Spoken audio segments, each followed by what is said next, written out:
G'day from the sunny Gold Coast and welcome to Camperland TV. Terrific to have your company. Plenty coming up on today's show, including a family who love life on the road. They're known as the Bergs.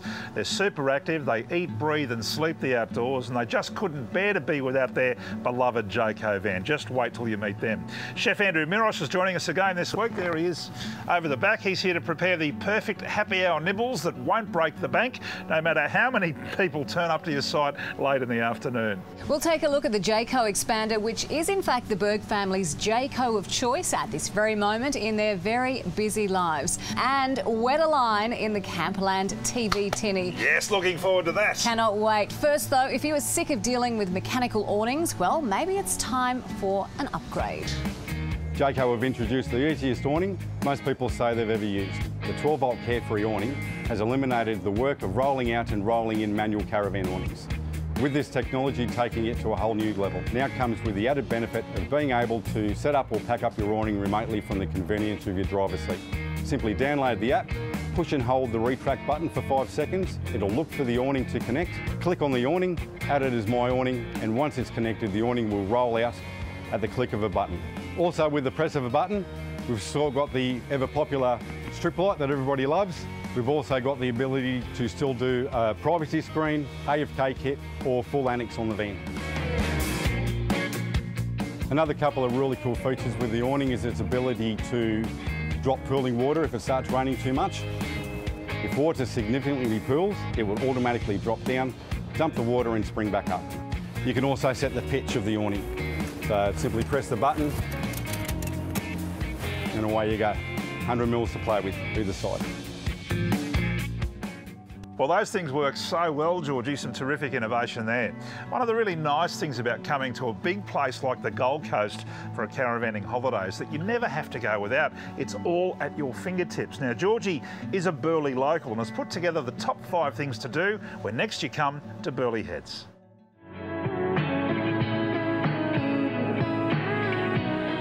Number 1. Walk the Burleigh Head National Park. Take the Ocean View path and you'll be able to see the entire Gold Coast from north to south.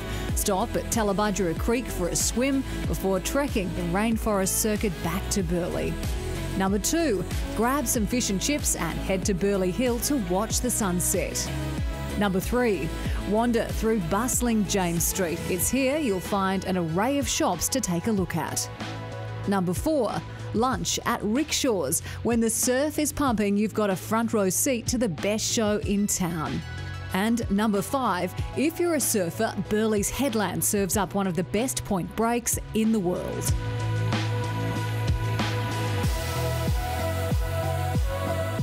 It is a terrific spot and no one better to show you around than our mate Georgie Lewis. Well, recently we added this Stacer 5-metre runabout to the arsenal of toys that we play with on this show. We figured that you might like to see us catching some fish in it. I know what you're thinking, work, work, work. Well, this show isn't going to make itself, is it?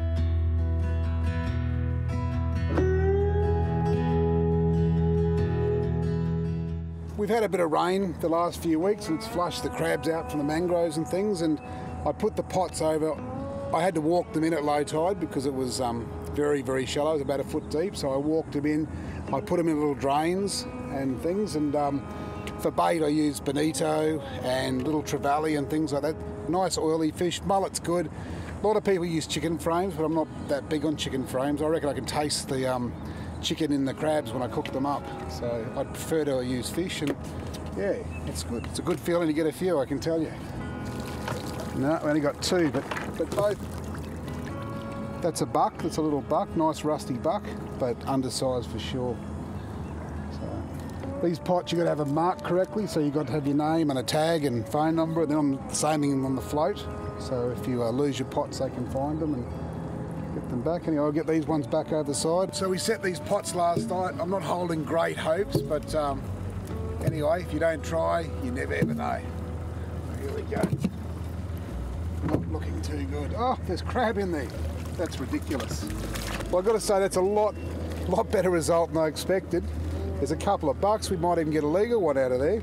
That one, maybe he'll go legal, maybe he'll just go under, but just shows you how good these waterways are. 1, 2, 3, 4, 5, 6, 7 crabs out of 1 pot, and they're not stunt crabs. We actually caught them. Well, there you go. Nice little Tallabudger Creek buck, and he's a full crab. He's a male crab, and I think he'll just go legal. So if he does, he's going right here.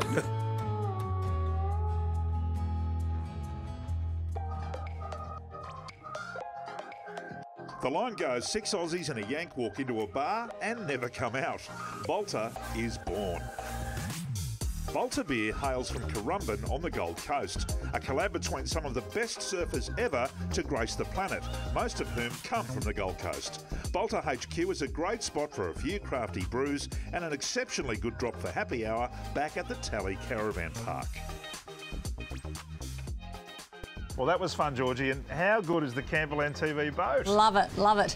And Andrew Mirosch is a very handy fellow to have around indeed. We are preparing for some special guests this afternoon at happy hour. And Andrew is going to raise up a dish that will feed plenty and won't cost the earth. When 5 o'clock rocks around, you've got to be prepared when you're at a park. And I've got 2 helpers. Which are you? You're the Berg girls. I'm Miller and I'm Billy. Billy, Miller, cool. These arancini balls, I'm using some leftover risotto I had from last night, but you don't need risotto necessarily. You can use leftover steamed rice, some Thai rice, coconut rice, whatever you got. Just put it together, squeeze it hard, a little bit of flour or breadcrumbs and an egg yolk just to make it stick together. Squash it up, give it a really good roll to make it come together. And then the secret is... Cheese! Shh, you're not supposed to, stunning. Sorry. A little bit of cheese right in the middle at the end. Squash it up, and then in the flour. You've told all my secrets now. But you're not meant to, you're not supposed to tell anyone. Let me say it like this. Cheese, quietly. The secret is... I've got about 200 grams of leftover rice here. I'll get at least 20 to 25 pieces, and they're very rich, very, very filling. If you've got a bit of cheese or some cabana or some salami, perfect. Perfect little snack for the afternoon drinks. So roll your risotto balls, a little bit of plain flour, straight in some whipped egg. I don't use any milk with the egg, I just use a bit of whipped egg, 3 eggs in there. Straight into some fine breadcrumbs. And the secret of crumbing is 1 wet hand, 1 dry hand. That way you never make a mess. Oh, shh, it's a secret. You just said it. You just said that. But I only said it to you guys. And that's what they should look like when they're done. Thanks, girls. Great job. You know all my secrets now. Wet hand, dry hand, cheese and arancini. You just said it. Yeah, but I've told you. You just keep it to yourself, all right? Okay. Okay, time to cook them. I'll see you in a minute. Bye. See ya. Okay, our arancini are rolled. Our oil is fairly hot. I don't have a thermometer, but I can see it's hot. So I reckon they'll take about 2 or 3 minutes and they'll be perfect. I'm using olive oil, pure olive oil, like an Australian olive oil because I like it, but yeah, pretty hot. You want them to go gold on the outside and the cheese and the feta just to melt and the rice to be hot and all those beautiful flavours to come together. So it won't take long, just keep them moving around. Otherwise I'll burn on one side. A couple of secrets, don't let your oil get too hot, otherwise they'll burn, the cheese won't melt inside. The other secret is make sure they're very, very well compressed when you crumb them so they stay together. If there's too much moisture, they'll explode. But these are pretty good. But it's simple. It's like a 5-minute recipe and you're done. Hey, I'm Jade Berg. I'm a Jayco ambassador and this is the new expander that I want to take you through. Come have a look. This is my middle daughter, Billy. I love the big space in the couch. Sometimes putting her feet up on the couch, don't you, Bill?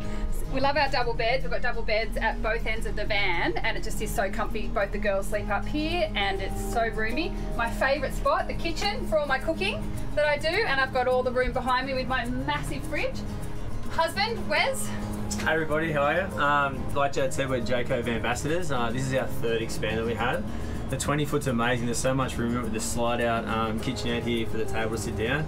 And then through here we've got a double bunks here with my son Tally, who is 5, who sleeps up the top. Say hello, Tal. And then down the end, my daughter Miller, who's probably in the best seat in the house. Hi, I love the ocean view.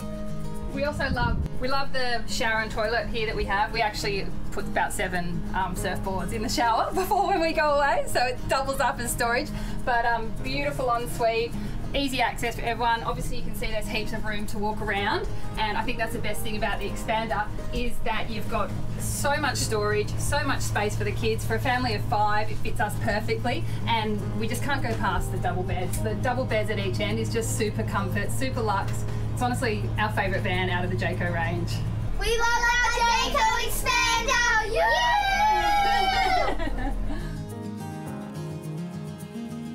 And here they are. We're joined by Jade and Wes, which is wonderful. How are you guys? We're really good, thank you. We're in your very backyard, aren't we? You are. Our favourite place, actually, Talabudra Creek. So tell me about this caravanning lifestyle of yours, this sort of vagabond life. It seems like the sort of thing that everybody wants to do, but no one has the time for. How do you create the space? Yeah, absolutely. We love it. We bought our van 5 years ago now, and when Wes and I bought it, the first thing we said was we won't leave it in the driveway more than a month, and we actually stuck to that since we've had it. Since COVID held us back a little bit, but other than that, we have not left it in the driveway more than a month. We have our van packed at all times. We have van clothes, we call them, so they're always in there, and we just pick every time we can. Basically, we do long weekends and just get in it and go. It's well pendant. We try to pick where, you know, the weather's going to be fine, but you don't always have that luxury. But I think with people get misconceived that you have to do a loop around Australia or go away and spend extravagant amount of times away from work. But for us that both work full time and naturally with the kids in school, we just, like Jade said, we set a goal to once every month try to go to a new destination. We do fall back into the favourites. We have nice point breaks with waves, but we always try to explore somewhere brand new and go to a new national park and walk through these beautiful secluded areas. And our coastline's second to none throughout the world. It's just so pretty, and you need to go and explore it, and it's in our backyard, so you make the most of it. Sure. Seriously, once you get a van and you put your clothes in there, it is so easy. You just jump in and go. Each trip gets easier.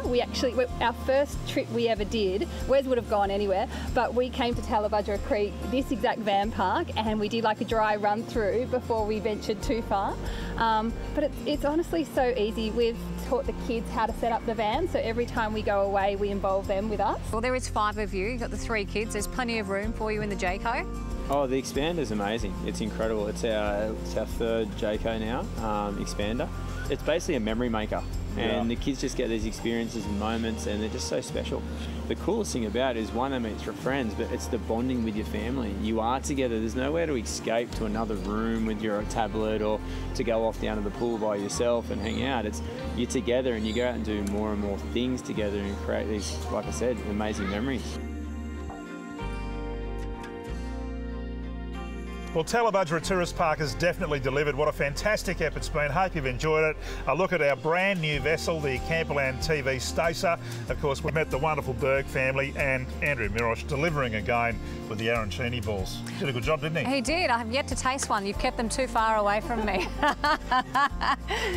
That is all we have time for on this episode of Camperland TV. Just remember, if you have seen anything on today's show you want to know more about, contact us via the website, but we'll see you next time. Thanks for being on the show.